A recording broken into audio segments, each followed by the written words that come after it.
अभिलाषा, ये सभी गुण शिवी में विद्यमान हैं। इतने पर भी उसे अभिमान की छाया नहीं छू गई है। इसी से वह सबसे आगे बढ़ गया है। अब अष्टक ने पूछा, राजन सच सच बताइए, आप कौन और किसके पुत्र हैं? आप जैसा त्याग तो किसी ब्राह्मण अथवा क्षत्रिय में अब तक नहीं सुना गया। ययाति ने उत्तर दिया, मैं सम्राट नहुष का पुत्र ययाति हूँ। मेरा पुत्र प्रु है। मैं सार्वभौम चक्रवर्ती था।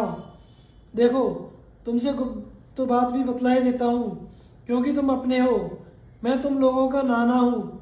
इस प्रकार बातचीत करते हुए सब स्वर्ग में चले गए। जन्मेजय ने कहा, भगवान, अब मैं पुरुवंश के यशस्वी राजाओं की वंशावली सुनना चाहता हूँ। मैं जानता हूँ कि इस वंश में शील, शक्ति अथवा संतानहीन कोई भी राजा नहीं हुआ। वैशंपायन जी ने कहा, ठीक है, महर्षि द्वैपायन ने मुझे आपके वंश का वर्णन सुनाया है, मैं उसे सुनाता हूँ।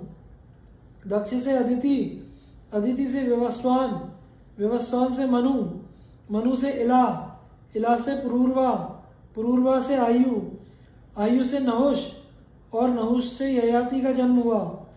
ययाति की 2 पत्नियां थीं, देवयानी और शर्मिष्ठा। देवयानी के 2 पुत्र थे, यदु और तुर्वसु। शर्मिष्ठा के 3 पुत्र हुए, दुर्यु, अनु और पुरु। यदु से यादव हुए और पुरु से पौरव। पुरु की पत्नी का नाम कौशल्या था। उससे जन्मेजय का जन्म हुआ। उसने 3 अश्वमेध यज्ञ और एक विश्वजीत यज्ञ किया। जन्मेजय की पत्नी थी अनंता। उससे प्रच्युन्वान का जन्म हुआ। प्रच्युन्वान की पत्नी थी अश्वमकी। उससे संयाति हुआ। संयाति की वरांगी नामक पत्नी से अहंगाति का जन्म हुआ। अहंयाति की पत्नी भानुमति के गर्भ से सार्वभौम नाम के पुत्र का जन्म हुआ। सार्वभौम की पत्नी सुनंदा से जयसेन की उत्पत्ति हुई। जयसेन का विवाह हुआ शुश्रुवा से।